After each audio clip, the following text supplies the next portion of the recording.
CM KCR is slow poison for Muslims. क्यों?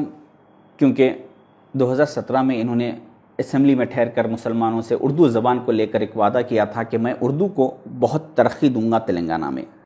उर्दू जुबान को बचाना है तो कुछ इसका एम्प्लॉयमेंट से इसकी जोड़ने की जरूरत है। उर्दू पढ़ने से हमको नौकरी नहीं मिलता, ये भावना लोगों में से चले जाए, तभी उर्दू को हम बचा पाएंगे। हर मिनिस्टर के साथ एक उर्दू एम्प्लॉय होंगे, डीजीपी साहब के दफ्तर में भी एक उर्दू ऑफिसर होंगे और सिटी पुलिस कमिश्नर के दफ्तर में भी एक उर्दू ऑफिसर होंगे। इसके साथ साथ इन्होंने और कई वादे मुसलमानों से किए थे। उसकी वजह ये थी कि 2018 में इनको इलेक्शन जीतना था और वहां पर इनको मुसलमानों के वोटों की सख्त ज़रूरत थी और इन्होंने 2018 में वो वोट हासिल किए और कामयाबी हासिल की।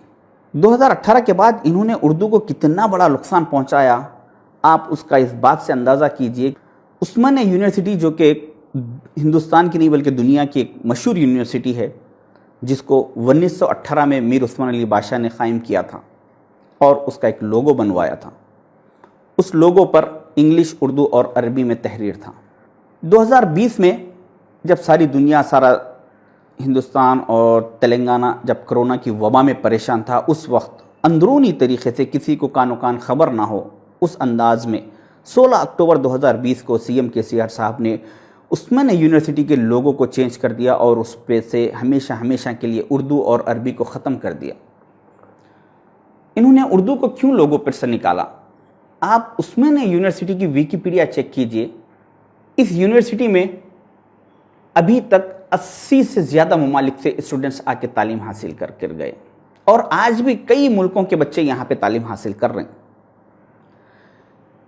80 से ज़्यादा ममालिक मीन्स करीब करीब आधी दुनिया के मुल्कों के बच्चे आके, कोई मुल्क के 50, कोई मुल्क के 500, ऐसा कई बच्चे तालीम हासिल करे। जब ये बच्चे यहाँ से सर्टिफिकेट्स लेके अपने मुल्कों को वापस जाते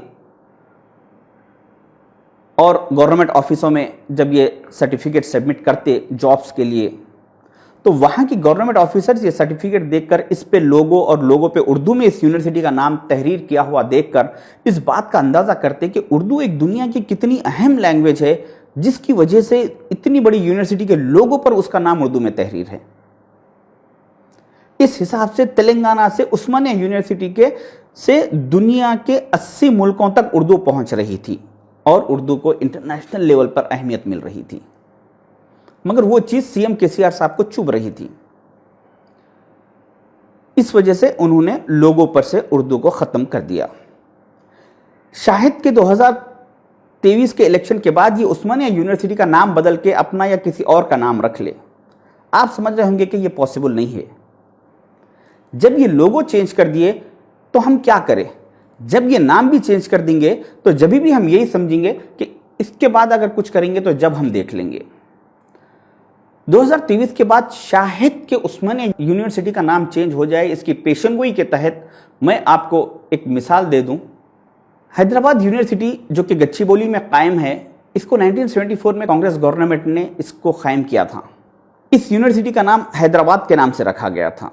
आप इस टाइम्स ऑफ इंडिया के आर्टिकल को देखिए। 29 जून 2020 को सीएम केसीआर साहब ने नरेंद्र मोदी साहब को एक लेटर लिखा और रिक्वेस्टिंग लेटर लिखा और रिक्वेस्ट की कि नरेंद्र मोदी साहब इस यूनिवर्सिटी का नाम बदलकर हैदराबाद यूनिवर्सिटी से हटाकर इसको पीवी नरसिम्हा राव यूनिवर्सिटी रख दिया जाए। और उनका लेटर वहां पे एक्सेप्ट हो गया और ये काम हो गया। अभी यहां सर हैदराबाद यूनिवर्सिटी के बजाय हर जगह हर बच्चे के सर्टिफिकेट पर पीवी नरसिम्हा राव यूनिवर्सिटी होगा। योगी आदित्यनाथ मशहूर है मुस्लिम नामों को चेंज करके कुछ और नाम रखने पर। योगी आदित्यनाथ ने कई रोडों के और कई डिस्ट्रिक्टों के नाम चेंज कर दिए, मगर अभी तक उन्होंने कोई किसी भी तालीमी इदारे से या किसी यूनिवर्सिटी से मुसलमान के नाम को चेंज करने की जरूरत नहीं की। सीएम केसीआर साहब उनसे 4 कदम आगे निकले। सीएम केसीआर साहब पहले तालीमी दुनिया से मुसलमानों को ख़त्म करना चाह रहे हैं और तालीमी इदारों से मुसलमानों के नामों को हटाना चाह रहे हैं। योगी आदित्यनाथ हमेशा से फ़िरका परस्ती की बात किए और मुसलमानों से दुश्मनी जाहिर किए। केसीआर साहब हमेशा सेकुलरिज्म की बात करें और मुसलमानों से मोहब्बत की बात करें। योगी आदित्यनाथ हमसे सामने से मुकाबले के लिए आ रहे हैं, हम इनका मुकाबला करना आसान है। केसीआर साहब सेकुलरिज्म का चोला ओढ़ के हमारे पीछे से आ रहे हैं, हम इनका मुकाबला करना बहुत मुश्किल है। अब इसके बाद आप डिसाइड कीजिए कि 2023 में ये हमारे 23 के बाद कितने मुसलमानों के लिए फ़ायदेमंद है और कितने नुकसानदेह है। ये मेरा पार्ट 2 है। इसके साथ साथ मैं और मेरे 98 पार्ट आपके सामने रखूंगा और सीएम साहब का असली चेहरा आपके सामने लेकर आऊंगा। अल्लाह हाफिज़।